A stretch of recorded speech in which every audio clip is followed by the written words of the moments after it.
Mais en toute chose, faites connaître vos besoins à Dieu par des prières et des supplications, et la paix de Dieu, qui surpasse toute intelligence, gardera vos cœurs et vos pensées en Jésus-Christ.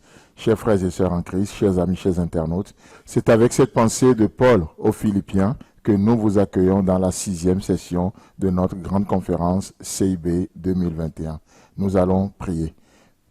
Seigneur, je te rends grâce pour le temps de ce matin. Merci parce que nous avons un endroit où nous pouvons aller. Nous avons quelqu'un sur qui nous pouvons nous décharger et prendre courage, comme tu es en train de nous parler dans cette conférence. Alors merci de bénir encore ce temps, de protéger nos pensées, donne-nous de recevoir de toi, au nom puissant de Jésus-Christ. Amen.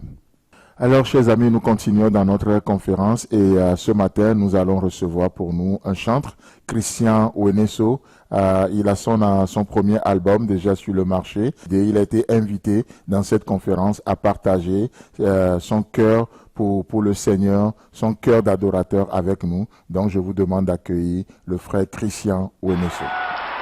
Salut les frères et sœurs en Christ, ici unis sous la coupole de la conférence internationale de Bénin. Ici c'est votre frère et serviteur Ouenesso. Je viens me joindre à vous par cette chanson Yahweh. Soyez bénis à l'écoute de cette chanson. Au nom de Jésus-Christ.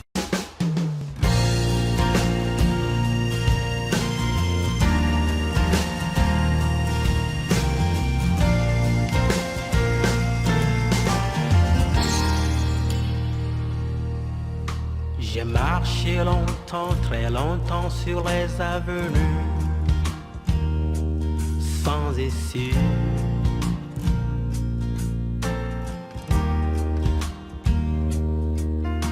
J'ai traversé des rivières, des vallées et des montagnes sans espoir.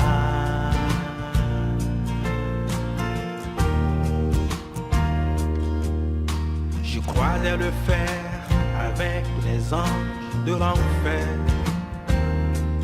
sans victoire. Oui, j'ai rencontré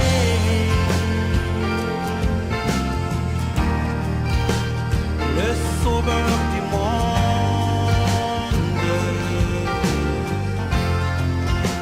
Il m'a tendu la main. Oh, je n'ai pas résisté. Oh Yahweh, oh Yahweh, oh donne-moi la vie.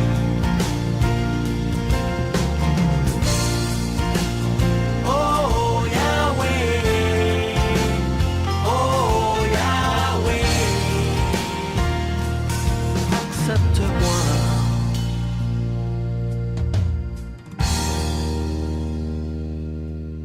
J'ai longtemps erré, cœur rebelle, tu m'as sauvé.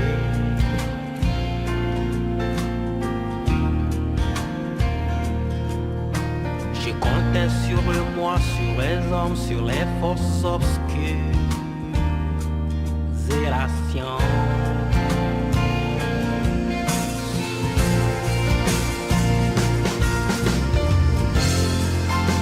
Mais sur la route de Damas, je t'ai rencontré. Une lumière jaillit, brillant que le soleil.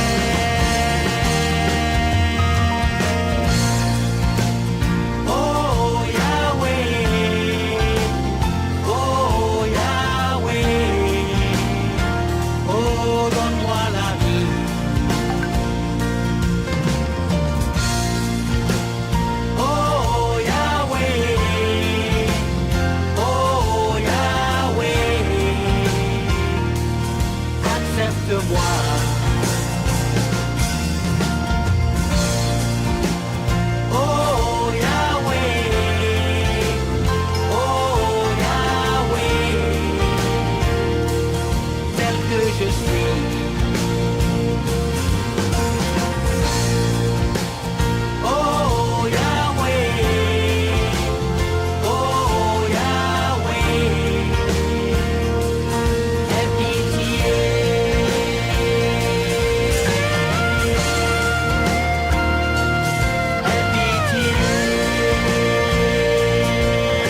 Merci beaucoup au frère Christian pour ce beau chant qui nous rappelle combien c'est important les âmes pour notre Seigneur Jésus-Christ. Chers frères et sœurs, nous continuons et dans le cadre de notre conférence toujours. Et donc j'accueille pour vous ce matin le premier orateur. La première portion, c'est un homme que nous avions déjà écouté, un homme très profond avec douceur, mais qui nous communique la pensée de Dieu. Accueillir avec moi la personne de pasteur Jean Cartier de l'église Assemblée évangélique de la Bonjour, France. chers frères et sœurs. Jean, chapitre 16, verset 33. Je vous ai dit ces choses afin que vous ayez la paix en moi. Vous aurez des tribulations dans le monde, mais prenez courage, j'ai vaincu le monde. Jésus, lors de son dernier souper avec ses disciples, continue de les enseigner et les encourager face aux nombreux défis et épreuves qui les attendent. Ils sont tristes et un peu perdus à l'idée que Jésus va les quitter. Jean 16, 5. Maintenant, je m'en vais vers celui qui m'a envoyé et aucun de vous ne me demande « Où vas-tu » Mais parce que je vous ai dit ces choses, la tristesse a rempli vos cœurs. Comment vont-ils faire sans lui ? Ils attendaient tout de lui et se reposaient entièrement sur lui. C'est tellement plus confortable de se cacher derrière les autres, de ne pas avoir à prendre ses responsabilités, de voir affronter ses propres batailles ou relever les défis. Et puis c'est aussi douloureux de se sentir abandonné.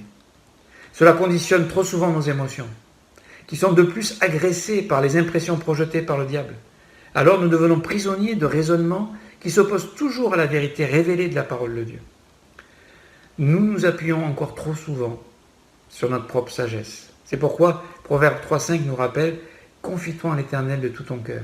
Ne t'appuie pas sur ta sagesse. Reconnais-le dans toutes tes voies, et il aplanira tes sentiers. Ne sois point sage à tes propres yeux. Crains l'Éternel et détourne-toi du mal. Ce sera la santé pour tes muscles et un rafraîchissement pour tes os. » Jean 16, 33 est une parole directe de notre Seigneur. C'est une parole de vérité qui ne nous cache pas les réalités auxquelles nous devrons faire face. Christ nous avertit et nous donne les moyens de vivre avec lui toutes ces difficultés. Jésus s'adresse à ses disciples dans la chambre haute. Ce sont ses dernières heures avant son retour en gloire auprès du Père.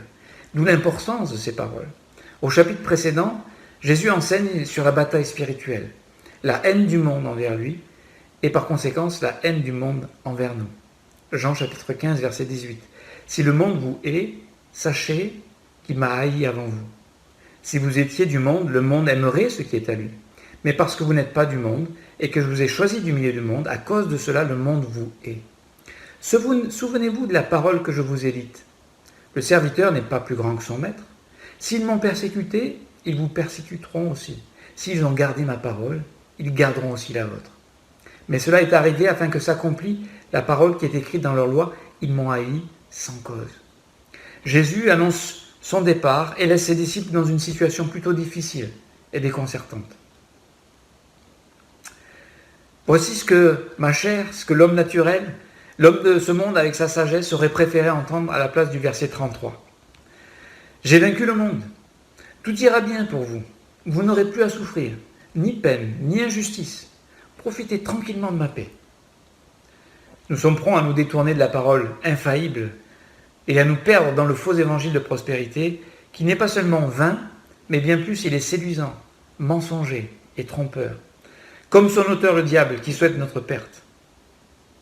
Le diable veut nous détruire, mais à la différence, le bon berger, lui, il a donné sa vie pour que nous ayons la vie en abondance. Et il nous dit toute la vérité dans Jean 16, 7. Il ne nous cache rien en Jean chapitre 15, verset 15. Je ne vous appelle plus serviteur, parce que le serviteur ne sait pas ce que fait son maître. Mais je vous ai appelé ami, parce que je vous ai fait connaître tout ce que j'ai appris de mon Père. Il ne nous fait pas de fausses promesses. Il ne fait pas l'impasse sur la réalité du combat spirituel. Et Paul le rappelle dans Éphésiens 6, verset 10. Au reste, fortifiez-vous dans le Seigneur et par sa force toute puissante. Revêtez-vous de toutes les armes de Dieu, afin de pouvoir tenir ferme contre les ruses du diable. Car nous n'avons pas à lutter contre la chair et le sang, mais contre des dominations, contre des autorités, contre les princes de ce monde de ténèbres, contre les esprits méchants dans les lieux célestes. Jésus nous fait une promesse face à nos futurs découragements. Il nous prévient que malgré sa parfaite et totale victoire sur le monde, le péché et sur le diable, nous aurons quand même à souffrir des tribulations.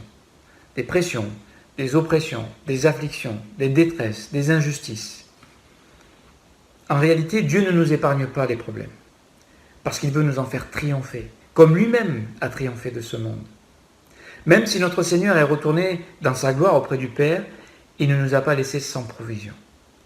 Lorsque Christ dit « j'ai vaincu le monde », le temps utilisé en grec est un parfait, qui définit une œuvre achevée, une fois pour toutes. C'est le même temps qui est utilisé en Jean 19:30 lorsque Jésus s'est écrié « tout est accompli, tételestai ».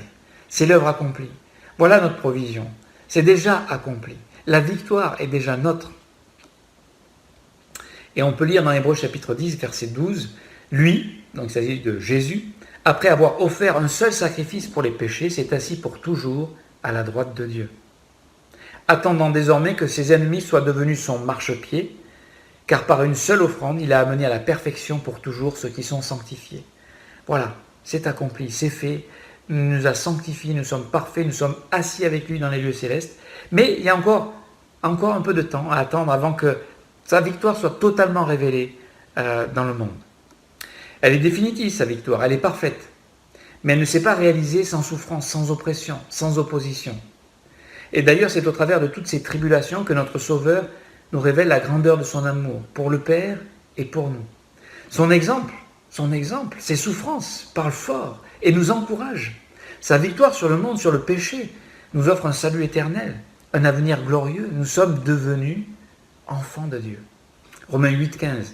Vous n'avez point reçu un esprit de servitude pour être encore dans la crainte, mais vous avez reçu l'esprit d'adoption par lequel nous crions « Abba, Père ». L'Esprit lui-même rend témoignage à notre esprit que nous sommes enfants de Dieu. Or, si nous sommes enfants, nous sommes aussi héritiers, héritiers de Dieu et co-héritiers de Christ. Si toutefois nous souffrons avec lui afin d'être glorifiés avec lui. Il reste un peu de temps sur cette terre pour souffrir avec Christ, parce qu'un jour on sera glorifié avec lui. Christ ne nous a pas abandonnés. Il a permis au Saint-Esprit de venir. Christ n'est plus présent physiquement comme il était avec ses disciples, ses apôtres, mais il est avec nous, en nous, par le Saint-Esprit, et il agit à travers nous. Les apôtres qui l'ont tous abandonné, qui avant la résurrection étaient des losers, des perdants, des faibles, sont pourtant devenus des héros de la foi, par la puissance du Saint-Esprit, et ont transformé le monde par la prédication de la croix, qui est une folie pour les hommes, mais qui est la puissance de Dieu pour ceux qui croient, dans 1 Corinthiens chapitre 1, verset 18. Pourquoi devons-nous traverser à notre tour des tribulations? On pourrait se dire, manque-t-il à son salut quelque chose? Le sang de sa croix ne suffit-il pas? Bien évidemment que non. Le salut est un don de Dieu, Éphésiens 2,8. C'est par grâce que nous sommes sauvés au moyen de la foi. Nos souffrances ou nos mérites ne peuvent pas nous sauver davantage. Romains chapitre 11, verset 6. Alors pourquoi Jésus nous promet-il encore des tribulations? À quoi servent-elles? Il y aurait beaucoup à dire, mais j'aimerais conclure en 3 points, rapidement. Tout d'abord, la première chose, c'est que la souffrance nous garde humbles. C'est ce que Paul rappelle dans 2 Corinthiens chapitre 12 et verset 7. Il dit « Et pour que je ne sois pas enflé d'orgueil, à cause de l'excellence de ces révélations, il m'a été mis une écharpe dans la chair, un ange de Satan, pour me souffleter et m'empêcher de m'enorgueillir. 3 fois j'ai prié le Seigneur de l'éloigner de moi. Il m'a dit « Ma grâce te suffit, car ma puissance s'accomplit dans la faiblesse. » Nous, on voudrait être forts, nous, on voudrait ne plus pécher, nous, on voudrait tout réussir. Et Dieu peut nous apprendre à humblement dépendre de lui, lui faire confiance et accepter encore ce temps où ce que nous sommes n'est pas encore pleinement révélé. Ce que nous sommes en vérité n'est pas pleinement révélé. Soyons patients et acceptons la faiblesse, acceptons de souffrir, acceptons de rester humbles parce qu'il y a en nous une racine d'orgueil qui voudrait jaillir à tout instant. Psaume 119, 67 nous dit « Avant d'avoir été humilié, je m'égarais. Maintenant, j'observe ta parole. » Merci Seigneur pour ces épreuves qui nous gardent humbles, qui nous gardent petits à nos propres yeux. Deuxièmement, la souffrance, elle produit un brisement et nous encourage à nous dépouiller de nous-mêmes pour revêtir Christ. Éphésiens chapitre 4, versets 20 à 24, c'est intéressant. On est encouragé à nous dépouiller parce que la souffrance va permettre que nos liens terrestres, notre chair, tout ce qui est d'ici ne doit pas rentrer dans le ciel, eh bien disparaissent et en même temps que Christ grandisse en nous. Ça, c'est la bonne nouvelle. Hein. On va revêtir l'homme nouveau, qui nous sommes en vérité, en Christ.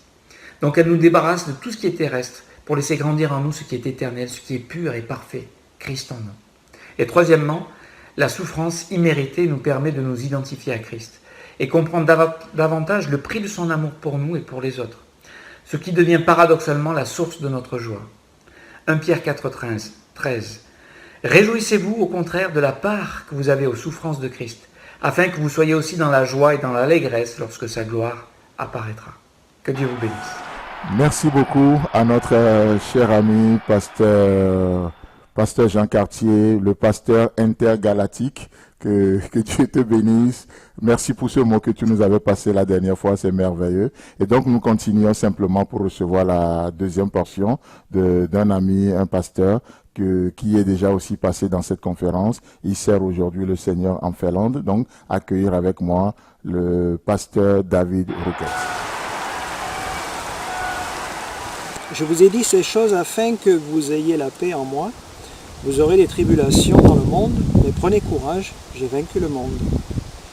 C'est cette deuxième partie du verset qui m'intéresse maintenant. Prenez courage, j'ai vaincu le monde.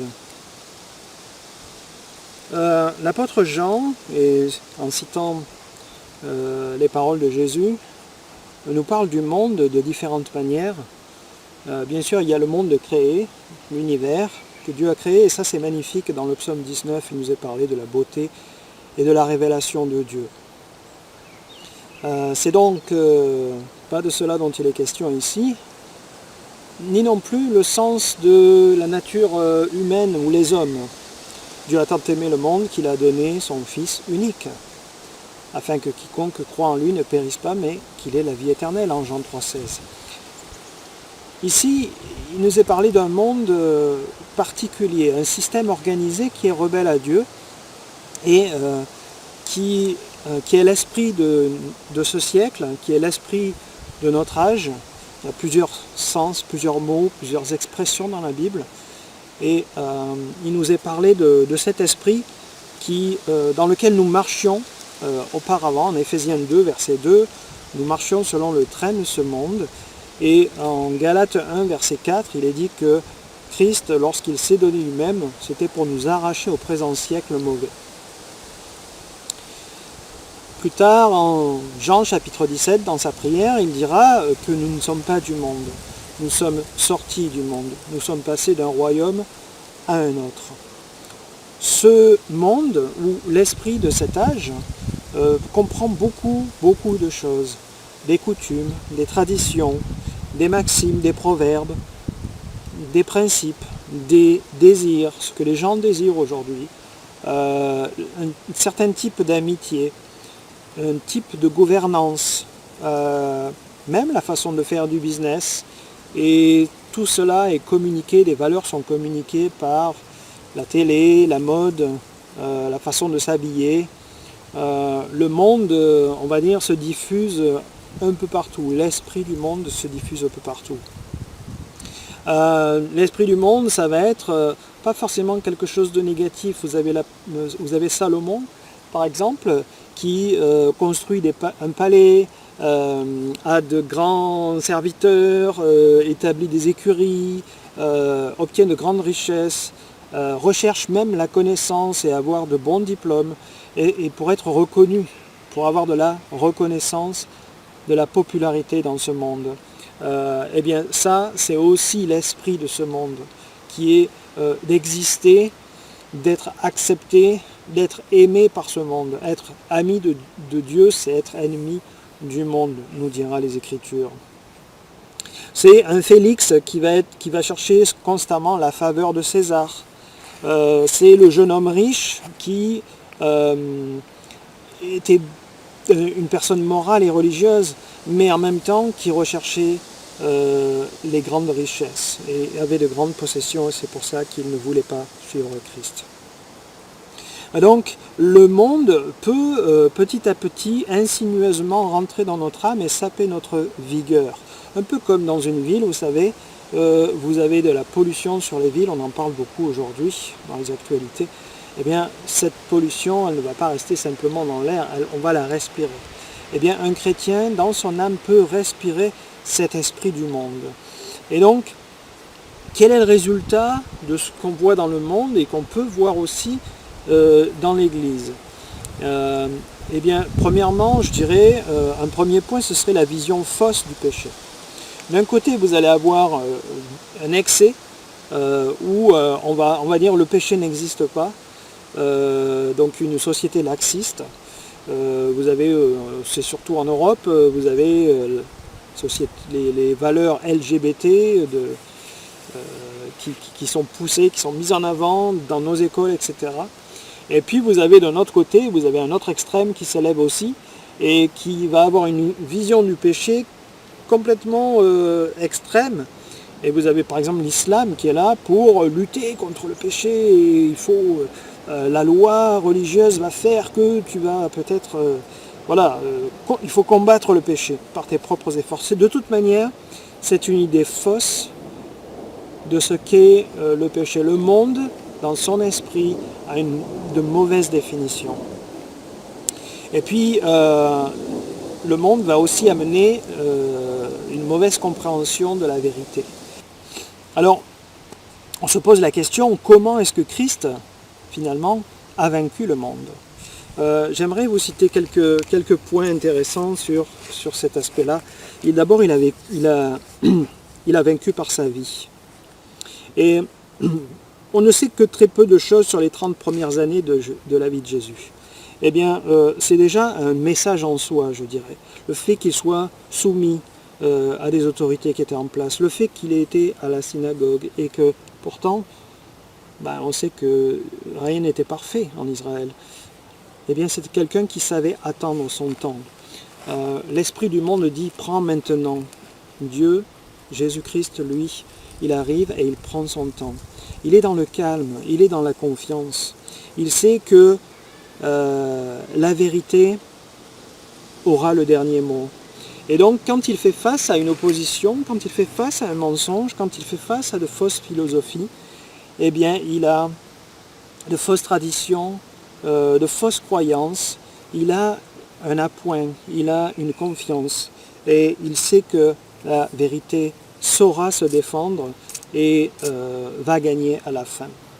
Donc permettons aussi dans nos vies ce temps de patience, ce temps de confiance, ce temps de calme, ce temps où nous permettons à la vérité de lutter pour elle-même. Nous savons qu'à la fin, Jésus-Christ avait raison. L'Empire romain s'est effondré de par lui-même. Les pharisiens ont disparu, etc., etc. Il n'y a pas eu besoin d'amener des anges, des choses, la force. Christ aurait pu le faire, mais il ne l'a pas fait parce qu'il était suffisamment puissant pour, au travers de ses paroles et de la vérité. Donc la vérité, les paroles que nous avons sont vraies, on n'a pas besoin de s'excuser pour la parole de Dieu. Ensuite, il a vaincu le monde par sa sainteté. On sait qu'il est l'ami des pécheurs, mais lui n'a jamais commis de péché. Alors bien sûr, nous avons tous les héros de la foi dans la Bible, et nous les aimons, mais lorsqu'on regarde leur vie, ne serait-ce que Gédéon, c'est un homme qui a eu de belles victoires, mais tombe dans l'idolâtrie après. David est fantastique, mais il tombe dans l'adultère. Abraham, pareil, le père de notre foi, mais voilà. Jésus-Christ n'a jamais péché une seule fois. Et en cela, il a vaincu le monde. En cela, il est le deuxième Adam qui n'a jamais raté la cible.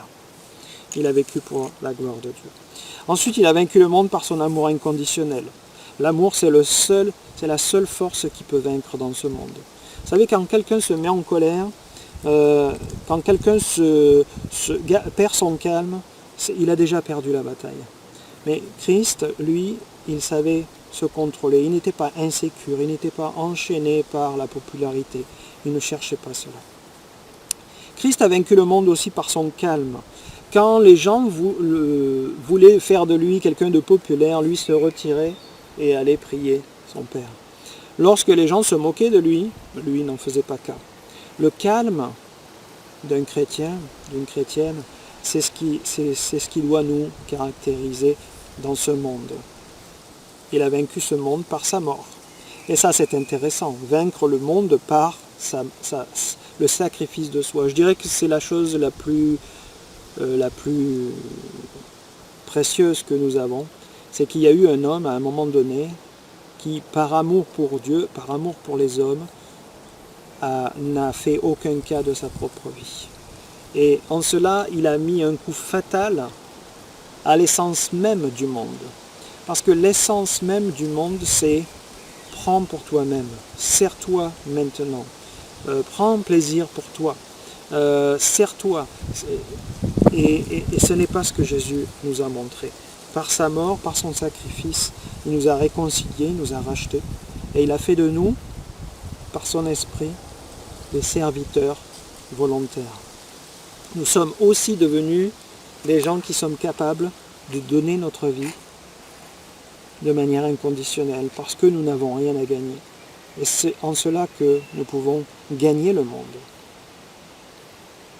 Et il a vaincu le monde par sa résurrection et par son règne qui sera final dans la fin des temps. Il a vaincu le monde en donnant à l'Église le Saint-Esprit de puissance. Le monde passe et sa convoitise aussi, mais la parole de Dieu demeure éternellement. Nous avons reçu un royaume inébranlable, en Hébreux 12, verset 28. Donc prenons courage, soyons braves face au danger, rions-nous de l'avenir. En Proverbe 31, verset 25, se rire de l'avenir, c'est important. Nous avons reçu un esprit, non pas de timidité, mais de force, d'amour et de sagesse.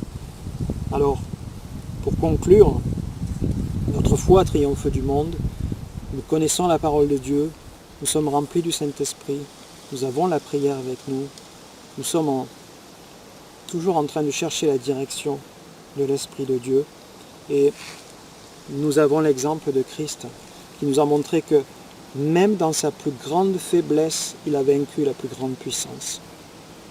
Lorsque nous perdons nos vies, alors nous sommes en train d'abattre des forteresses incroyables. Rappelez-vous ce que dit Paul, 2 Corinthiens 10, 4, nos armes, les armes que nous avons, elles sont puissantes. C'est la prière, c'est la direction spirituelle, c'est la parole de Dieu, mais ce n'est pas les armes puissantes de ce monde, mais elles sont hyper puissantes. Je termine avec cette image. Pensez à Samson dans la Bible, vous savez, à un moment donné, il va combattre les Philistins, et pour ça, il va prendre une mâchoire d'âne. Une mâchoire d'âne. C'est incroyable. Quelque chose de mort va lui être utile pour pouvoir assérer une victoire contre ses ennemis. De la même manière, le croyant, Christ d'abord, bien sûr, par sa croix, par la mort, nous a acquis une victoire. Et bien de la même manière, un chrétien prend sa croix tous les jours et suit Jésus. Et en cela, il remporte des victoires dans sa famille, dans le monde. Et beaucoup de gens sont touchés par sa vie. Voilà, que Dieu vous bénisse. On vous aime très très fort ici. Et on pense à vous, on espère que vous allez bien. N'hésitez pas à nous contacter. Que Dieu vous bénisse. Nous bénissons Dieu pour la vie de Pasteur David, pour sa portion. Que Dieu te bénisse encore une fois. Nous continuons dans notre conférence et je reçois pour vous les annonces.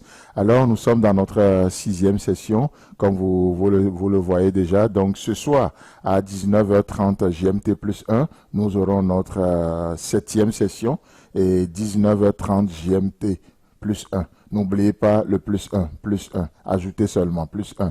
Et le dimanche matin, il n'y aura pas de portion parce que, il n'y aura pas de portion le dimanche matin et nous allons nous retrouver le soir à 19h30 GMT plus 1 dans une soirée particulière, dans une grande soirée où nous allons recevoir des portions, mais nous allons clôturer cette conférence avec un mini concert, vous allez voir. Ce sera un moment vraiment particulier, un temps que nous vivons au Centre chrétien Jamais sans la grâce, que nous allons vous transmettre directement et vous serez émerveillés, nous serons émerveillés ensemble, nous allons adorer, remercier le Seigneur pour tout ce que nous avions vécu depuis le mercredi jusque-là. Alors, frères et sœurs en Christ, nous aimerions aussi vous rappeler que, vous savez, comme vous le savez, cette conférence, elle est purement gratuite, mais nous avons besoin de vos soutiens financiers et nous vous faisons appel. Nous comptons sur la générosité des uns et des autres. N'oubliez pas, si vous voulez nous faire un don, nous soutenir l'organisation de cette conférence, appelez-nous et à notre numéro 00229 94 75 80 20 et nous serons vraiment très heureux d'échanger avec vous, de recevoir ce que le Seigneur vous a mis à cœur pour nous. Alors nous continuons pour la suite de cette conférence. Avant le message principal, j'aimerais accueillir pour nous le groupe musical de l'Église de la Grâce de Montpellier.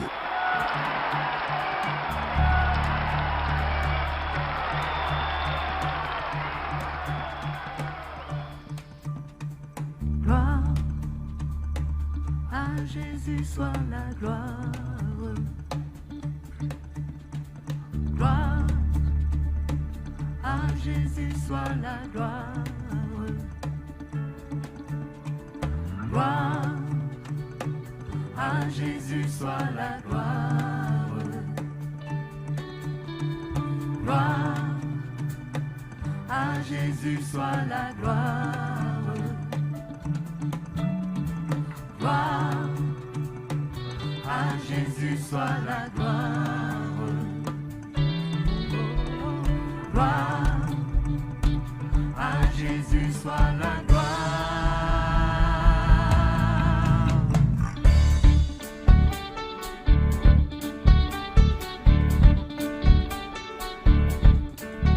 J'élève mon âme pour ne pas oublier plus de péché, car Jésus l'a effacé. Je ne vis plus pour moi, mais Jésus vit en moi, perdu par le péché. Il m'a trouvé, je suis sauvé.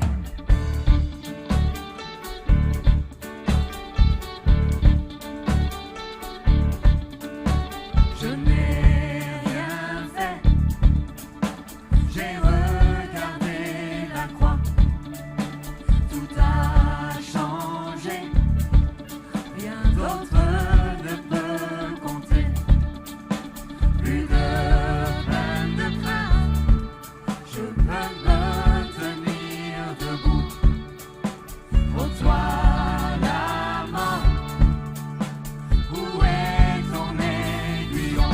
Je ne vis plus pour moi, mais Jésus vit en moi, perdu par le péché. Il m'a trouvé, je suis sauvé.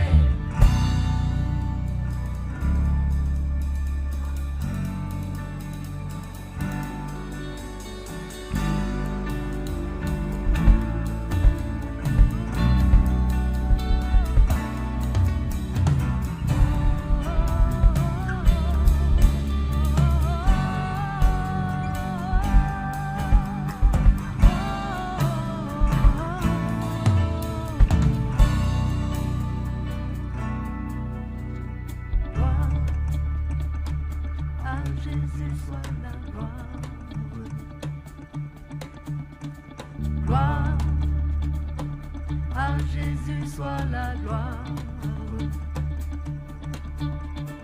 Gloire à Jésus soit la gloire. Oh, gloire à Jésus soit la gloire. Gloire à Jésus soit la gloire. Oh, gloire à Jésus soit la gloire.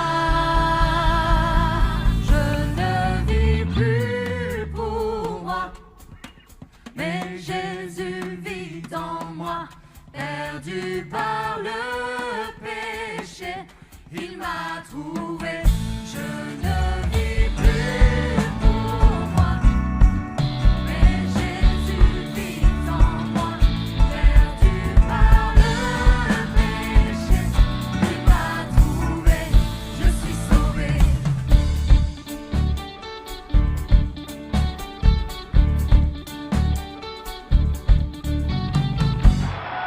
Merci beaucoup à nos frères et sœurs de l'église de Montpellier. Que Dieu vous bénisse. Et nous continuons toujours dans notre conférence. Et là, nous allons recevoir notre orateur principal de cette conférence. Et donc, j'accueille pour nous le pasteur de l'église de Paris, pasteur Michel Texier. Donc, nous sommes toujours sur cette thématique de... Lorsque Jésus a dit à ses disciples, mais évidemment on peut s'attribuer ou s'approprier cette promesse, « Prenez courage, j'ai vaincu le monde ». Nous avons vu la dernière fois que pour expérimenter cette victoire, nous avons besoin de prendre notre croix et de se considérer comme mort à ce monde, tout comme ce monde est mort à nous-mêmes.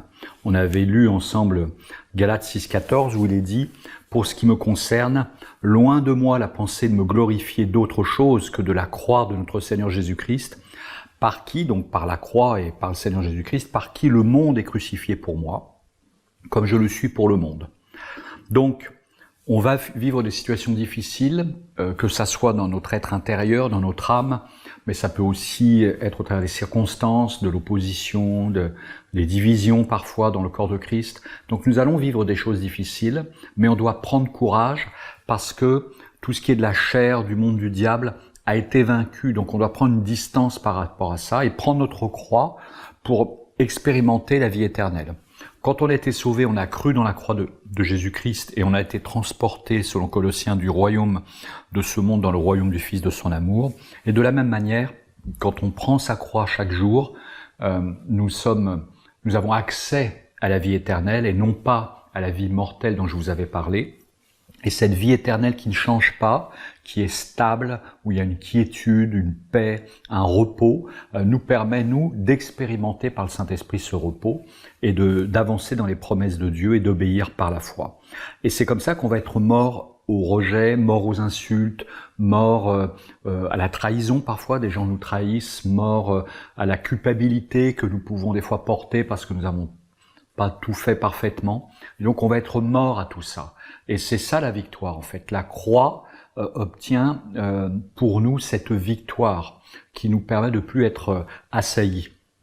Je pensais, pour illustrer un peu cette notion, vous savez, alors malheureusement c'est pas forcément un principe spirituel, c'est un phénomène naturel, mais lorsque vous avez fait quelque chose ou subi de la part des autres quelque chose il y a peut-être 20, 30 ou 40 ans, pour certains ou pour certaines situations, quand on y pense, ça ne nous atteint plus.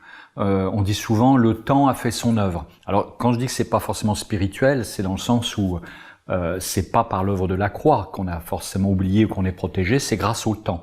Et d'ailleurs c'est une forme de grâce. S'il fallait que l'on porte en permanence dans notre mémoire tout le fardeau de nos défaillances et de la défaillance des autres, ça deviendrait invivable. Donc il est vrai qu'il y a un processus naturel qui est une grâce, qui ne sauve pas, mais c'est une grâce que Dieu accorde dans le fait qu'avec le temps, on a tendance à oublier. En tout cas, pas oublier l'événement, mais oublier les conséquences ou la peine. Et je donne un exemple. Si, par exemple, dans mon enfance, j'ai commis une faute, j'ai menti à mes parents peut-être, ou j'ai volé quelqu'un, ou que sais-je encore, je dois être honnête, aujourd'hui, je m'en sens pas coupable. C'est tellement loin que entre le souvenir que j'en ai et le présent que je vis, il n'y a plus de lien. Le lien est interrompu. Et ben, de la même manière, et là c'est beaucoup plus rapide, quand on s'en saisit par la foi et que le Saint-Esprit nous fait expérimenter cette vérité, lorsqu'on se place devant Dieu et que vraiment on intercède, on s'humilie, on se dit voilà Seigneur, c'est moi qui ai un problème, lorsqu'on s'approprie le fait que Christ est mort à la croix et par sa mort nous avons la victoire, il y a comme une distance qui se fait, c'est-à-dire que tout le mal que les gens peuvent nous faire, ça ne nous atteint plus comme ça nous atteignait peut-être quelques minutes ou quelques heures auparavant, tout simplement parce que l'œuvre de la croix fait son œuvre. Et c'est pour ça que Jésus parle de victoire. Ça ne veut pas dire que les circonstances s'arrêtent tout d'un coup ou que tout va bien, mais à l'intérieur, il se passe quelque chose de victorieux, parce qu'il y a cette distance qui est prise. Et du coup, d'ailleurs, on devient même plus patient envers les autres. On est triste aussi de voir le comportement, parce que nous, on n'est plus affecté. je dirais, dans notre être intérieur, on est triste de voir des gens se comporter comme ça, comme on le serait lorsqu'ils se comportent vis-à-vis de quelqu'un d'autre. Mais là, c'est comme si ce qu'on subissait, c'était quelqu'un d'autre qui le vivait. Pourquoi ? Parce que nous sommes morts à ça, nous expérimentons la croix et donc il y a cette distance. Alors la question qu'on peut se poser, et je me la suis posée, c'est pour ça que maintenant j'en parle, c'est finalement, qu'est-ce que c'est le monde ? Parce que souvent on a le monde fait ci, le monde fait ça, et il y a cette expression le monde en permanence dans nos discussions. Mais voyons un petit peu ensemble ce que la Bible dit du monde. Alors, on voit que, et là je vais aller très vite dans les premiers sens, parce que le monde peut avoir plusieurs sens. D'abord, le monde, ça peut être l'univers. C'est le monde entier créé par Dieu en Genèse chapitre 1 verset 1 et que le Nouveau Testament appelle le cosmos. Donc Dieu créa les cieux et la terre, c'est le cosmos. Donc ça, voilà, ça c'est le monde, mais c'est pas de ce monde-là évidemment dont Jésus parle lorsqu'il dit qu'il a vaincu le monde. Il n'est pas dit qu'il a vaincu la création en réalité. Et puis il y a un autre mot pour parler du monde, c'est oikoumene, ça parle de la terre habitée. La terre des humains, si vous voulez. Et par exemple, en psaume, alors là, évidemment, c'est pas le mot grec qui est utilisé, mais il est dit prêtez l'oreille, vous tous, les habitants du monde. Vous voyez, c'est le mot habitant qui est mis en valeur, en psaume 49.2, ou en Matthieu 24.14, il est dit par exemple que l'évangile sera prêché dans le monde entier à toutes les nations. En fait, c'est aux hommes qui sont sur cette terre. Donc là, c'est le monde, et c'est le mot oikoumene. Et puis, il y a un autre monde dont il est parlé, c'est le monde que Jésus voudrait sauver. D'accord ? Et c'est de nouveau le mot cosmos qui est utilisé à ce moment-là. Donc on voit que, faire attention, en fonction du contexte, le même mot peut avoir un sens légèrement différent. Et donc quand il est dit en Jean 3,16, Dieu a tant aimé le monde, il n'a pas aimé la création, d'accord ? Il n'a pas aimé... il est parlé des habitants de la terre, mais là plus précisément, c'est les âmes que Dieu veut sauver. Donc ça, c'est ça le monde. On voit en Jean 1,29 que Jésus a ôté le péché du monde. En fait, il a ôté le péché les conséquences du péché qui étaient dans le cœur de chaque individu. Il est mort pour les péchés du monde entier, c'est-à-dire de tous les habitants de la terre. Donc ça parle vraiment des peuples là. 1 Jean 2,2. Il est le sauveur du monde. 1 Jean 4,14. Il s'offre au sacrifice pour le monde, en Jean 6,33. Et Dieu était en Christ, on voit ça dans 2 Corinthiens 5,19, réconciliant le monde avec lui-même. Donc on voit que par Christ, la paix a été proposée, et un encouragement donc a été proposé au monde. Mais il y a un autre sens, alors il y en a deux autres dont je parlerai pas, ce sont les mondes futurs, la vie éternelle, là c'est le mot aion qui est utilisé, ou les célestes. Donc là, ça parle d'un monde à venir. Donc évidemment, c'est pas ce monde-là que Jésus a vaincu. Donc par contre, il y a un sens ou une terminologie c'est toujours le mot cosmos. Et c'est ce monde-là dont Jésus parle. C'est un monde de pécheurs mauvais qui se détournent de Dieu et refusent sa grâce. Donc ça, c'est le monde dont il parle. Il y a les habitants de la terre, croyants ou pas, en recherche de Dieu ou pas, et puis il y a un monde particulier, comme on pourrait s'appeler ça une société, si vous voulez, un groupement d'intérêts. On le sait que c'est le diable qui va être derrière tout ça. Il y a le monde qui s'oppose à Dieu et refuse la grâce de Dieu. Et c'est ce monde-là que Jésus a vaincu. Pour être plus précis, lui qui était contemporain d'une génération, il a vaincu les pharisiens par sa mort, paradoxalement. Il a vaincu les sadducéens, il a vaincu les romains, il a vaincu les légalistes, il a vaincu les athées, les païens. C'est-à-dire qu'il a vaincu tout ce monde qui s'opposait à Dieu. Et donc c'est ce cosmos-là dont il parle, c'est-à-dire un milieu ou un endroit où le mal est entré, où règne la mort, selon Romains 5,12. Et donc nous sommes dans un monde, mais nous ne sommes pas de ce monde. Nous sommes dans un monde où règne la mort, mais on n'est pas de ce monde pour participer à la mort. Et ça va dans tous les sens de notre vie, ça se niche partout. Par exemple, l'amour de Dieu a été déversé dans mon cœur, Romains 5. J'ai reçu le Saint-Esprit, j'ai la doctrine, j'ai la parole de Dieu. Et puis, devant moi, il y a des situations, et des armes me sont offertes. Je parle des armes naturelles ou charnelles. Il peut y avoir le mensonge, la manipulation, la calomnie, l'insulte, la colère, la violence physique même. Ça, ce sont les armes de ce monde. Mais je n'en fais pas partie. Mais la question, c'est oui, mais je suis dans le monde encore. Je suis de ce monde, mais je suis encore dans le monde. Donc comment je fais ? Eh bien, Dieu nous donne sa parole, la doctrine, didaskalia. L'homme ne vivra pas de pain seulement, mais de toute parole qui sort de la bouche de Dieu. Là, c'est le mot réma, c'est-à-dire je reçois une parole précise de Dieu.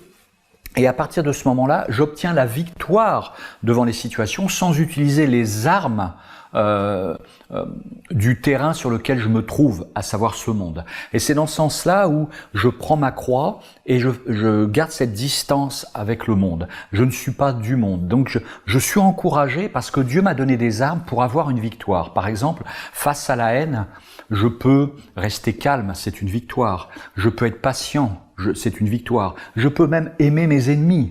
C'est une autre victoire. Vous voyez, quand je citais cette phrase de Pasteur Stevens, « Mon bonheur ne dépend pas des circonstances, mais de ma relation avec Dieu », grâce à ma relation avec Dieu, je ne suis pas soumis aux circonstances qui m'arrivent. Je ne suis pas soumis à ceux qui me font du mal.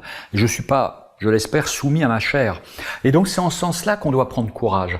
De façon plus précise concernant les personnes à qui s'adresse Jésus, en Jean 16, 33, lorsqu'il dit « Prenez courage, j'ai vaincu le monde », c'est qu'ils vont se retrouver devant des adversaires, devant des pharisiens encore, des religieux, devant les Romains qui vont les persécuter ou d'autres sur d'autres territoires. On sait que l'apôtre Paul, pensons à toute la liste de ce qu'il a traversé dans 1 Corinthiens. Lorsqu'il en fait la liste, il va dire « J'ai été fouetté 40 coups moins 1, il y a eu le naufrage, la famine, la disette, le rejet, mes pères, mon peuple m'a rejeté. » Enfin voilà, il fait une liste énorme. Mais néanmoins, on peut penser qu'il vivait spirituellement. Il savait qu'il avait la victoire sur tout ça. Il savait qu'il était au-dessus, pas parce qu'il était orgueilleux et prétentieux, mais parce qu'il avait l'humilité de reconnaître la victoire qu'il y avait en Jésus-Christ. Et c'est en cela qu'il était encouragé. S'il regardait son existence, sa vie, vous savez, on aurait pu lui poser la question en disant « Bon, d'accord, tu accomplis quelques miracles, tu montes, t'implantes des églises, mais tu as passé quand même la moitié de ton ministère, la moitié du temps qui correspond à ton ministère, en prison.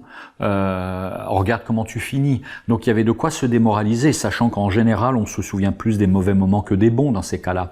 Eh bien, Paul prenait courage et a pu dire « Christ ne m'a jamais abandonné ». Pourquoi ? Parce qu'il se situait toujours à ce niveau au-dessus de la vie éternelle. Et donc, en Romains 5,12, la mort règne dans ce monde, mais nous ne sommes pas, je dirais, mandatés pour que la mort règne. On n'est pas des ambassadeurs de la mort. Nous sommes des ambassadeurs de la vie d'en haut, de la vie éternelle, qui va avoir un impact dans la vie immortelle où règne la mort. La mort physique, mais aussi la mort spirituelle. Et on le sait, ce monde, vous savez, quand je vous dis que des fois la connaissance ne suffit pas, on le sait, c'est écrit, où il est dit que tout le monde marche selon le train de ce monde. On le sait, c'est dans Éphésiens 2.2. On le sait que les gens marchent selon le train de ce monde. Et pourtant, combien de fois on est encouragé quand on l'expérimente et qu'on le constate ? Mais pourtant, Dieu nous a prévenus. Mais comment du coup être encouragé alors qu'on a l'information ? Mais parce qu'on ne sommes pas suffisamment connectés avec la vie éternelle, c'est ça qui nous décourage. Donc, on a l'information, oui, on est dans un monde où il y a un train qui est en route, il y a des habitudes de vie, il y a une manière de se comporter, un langage, une façon de penser, des stratégies. Mais Dieu nous l'a dit, mais de le savoir ne suffit pas pour être encouragé. Mon encouragement, c'est pas de savoir simplement et de constater que les choses vont mal, et tiens, Dieu me l'a dit aussi, donc on est d'accord. Ça suffit pas pour être encouragé. L'encouragement vient de la solution qui nous est offerte. Alors, face à l'enfer, il y a une solution, c'est le paradis. Face au diable, il y a une solution, c'est Jésus-Christ. Mais face à la vie mortelle que nous expérimentons, il y a la vie éternelle qui nous est proposée. Face au monde dans lequel nous sommes, il y a le royaume de Dieu qui nous est proposé. Face au complot des hommes autour de nous, il y a la communauté des saints qui nous permet d'être en communion les uns avec les autres, etc., etc.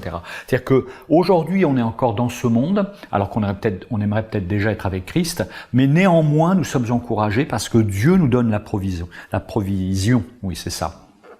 On sait aussi, par exemple, que le monde gît sous la puissance du malin. Voilà, c'est un fait. 1 Jean 5,19. Et on sait qu'il est puissant. Il est appelé le prince de ce monde. On le voit dans plusieurs versets, Jean 12, 31, Jean 14, 30. Et donc, à partir du moment où nous faisons ce constat, mais que nous savons aussi qu'il y a une solution par la croix de Jésus-Christ, par laquelle il a vaincu le monde, et que nous pouvons vaincre également, il y a cette paix qui peut être suscitée et cet encouragement.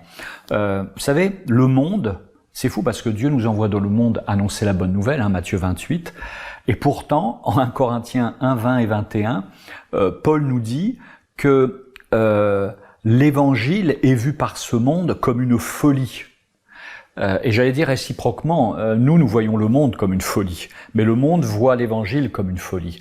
Donc c'est paradoxal parce que d'un côté le monde est opposé à Dieu et en même temps c'est à ce monde que Dieu nous propose de parler.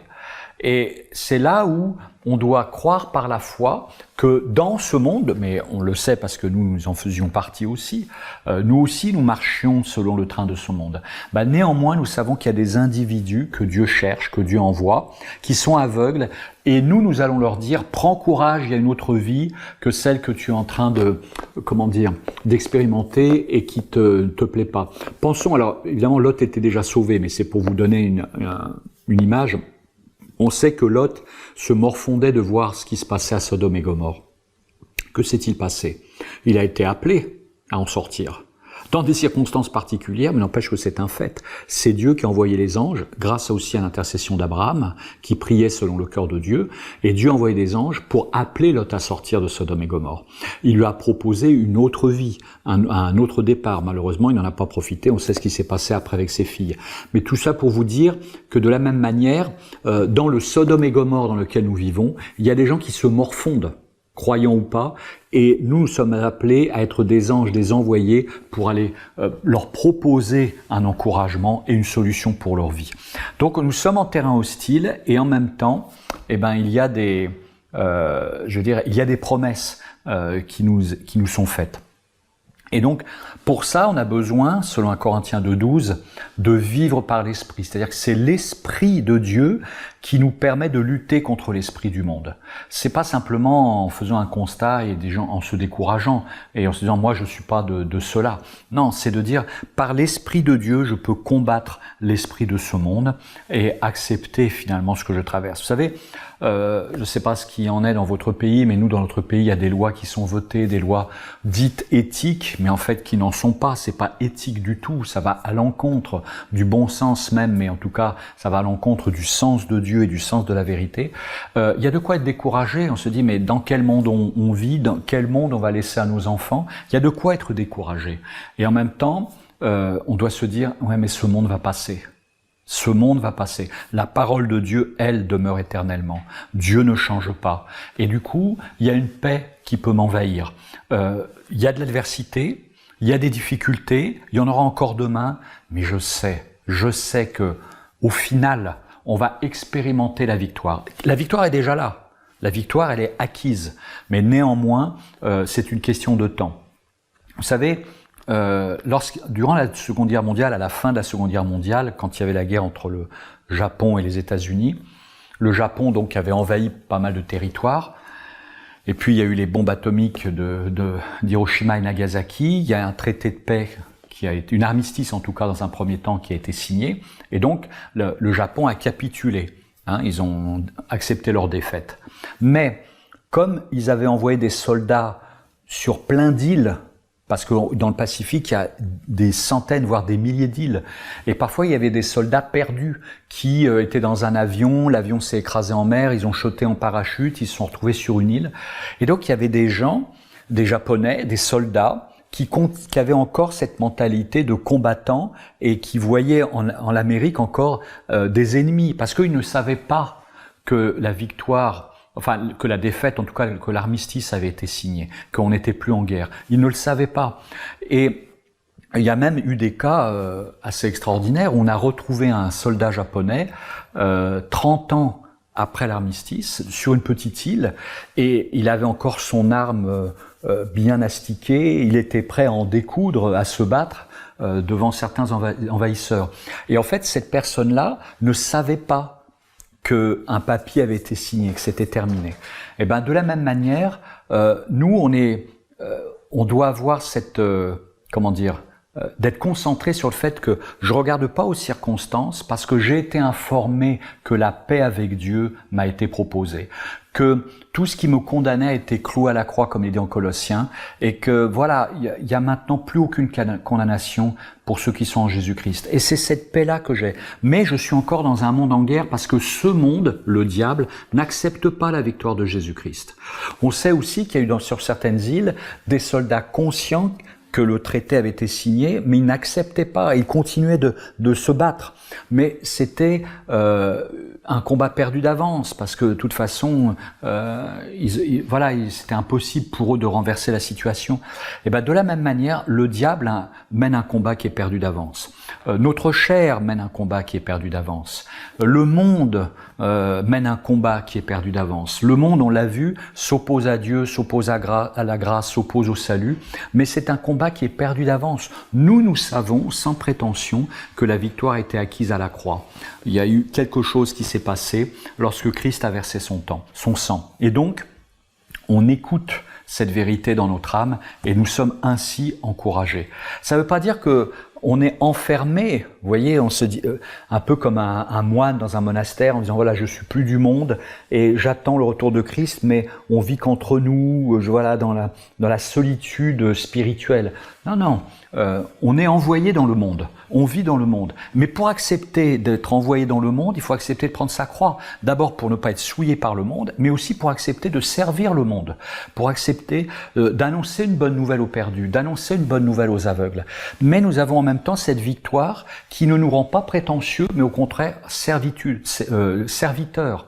Vous savez, on peut penser que quand des soldats américains se retrouvaient avec ces soldats japonais qui pensaient encore être en guerre et qui risquaient de se faire tuer parce que, voilà, ils continuaient de se battre, de la part des soldats américains, ça devait faire bizarre parce que, en fait, eux savaient que c'était plus des ennemis normalement, que c'était des brebis errantes qui n'étaient pas au courant ou qui n'acceptaient pas l'évidence. Eh ben, c'est un peu la même chose aujourd'hui. Les gens n'acceptent pas l'évidence que Dieu est le vrai Dieu. Ils n'acceptent pas l'évidence qu'on a besoin d'un rédempteur pour notre péché. Ils n'acceptent pas l'évidence que sans le versement du sang, il n'y a pas de pardon pour les péchés.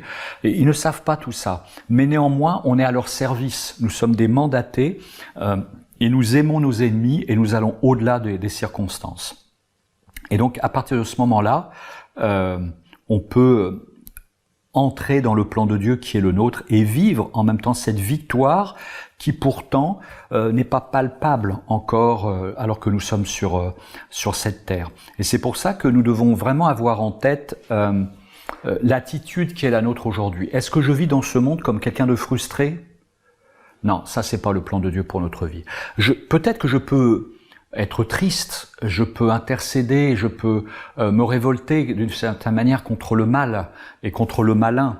Ça peut m'arriver. Mais néanmoins, je ne dois pas rentrer dans le défaitisme, dans une forme de langueur, d'attendre le retour de Christ. Bien sûr, on l'attend. Et même, il y aura des récompenses pour ceux qui l'attendent. Mais on l'attend, et en attendant, nous sommes encouragés à donner notre vie pour que d'autres puissent l'attendre avec nous. Et c'est ça, la victoire que nous pouvons avoir dans notre cœur. C'est que nous prenons notre croix et par là même, nous expérimentons la victoire qui est en Jésus-Christ. Le monde agit contre nous, mais il y a cette distance. Ce monde est crucifié pour nous comme nous sommes crucifiés au monde. Et sans la croix et l'intégration de la victoire de la croix dans notre vie, il n'y a pas de victoire en réalité. Et c'est par la mort à nous-mêmes que nous pouvons vivre cette victoire. Que Dieu vous bénisse. Gloire à notre Seigneur pour ces 3 portions que nous venons de vivre. Vous savez, la parole de Dieu, c'est une vie. Nous venons de vivre trois belles portions. Et là, avant juste la prière finale, j'aimerais nous rappeler que juste après la prière finale, nous rentrons dans notre temps de questions-réponses où nous recevons vos commentaires. Vous partagez avec nous ce que vous avez aimé, ce que vous avez reçu, ce qui vous a fait du bien. Et si vous avez aussi un sujet de prière personnel, vous voulez qu'on vous soutienne dans la prière, n'oubliez pas, contactez-nous. Nous sommes là pour vous au 00229 94 75 80 20. Que Dieu vous bénisse et nous allons simplement prier. Père, je te rends grâce encore une fois pour ta parole. Elle vient nous éclairer dans nos ténèbres Et c'est pourquoi nous croyons, nous déclarons que les ténèbres ne régneront pas toujours. Parce que ta parole vient encore et encore. Tu parles tantôt d'une manière, tantôt d'une autre. Merci pour la nourriture spirituelle. Nous prions pour les sections à venir. Merci de continuer de nous nourrir, de nous faire du bien, de nous donner de très bonnes choses. Nous prions pour nos auditeurs, là où ils sont maintenant. Tu sais ce qu'ils vivent, tu connais la situation de chacun. Père, nous déclarons tes bénédictions sur leur vie. Oh, localise-les et interviens maintenant avec puissance et autorité. Au nom de Jésus-Christ. Amen. À tout à l'heure pour le temps de questions-réponses.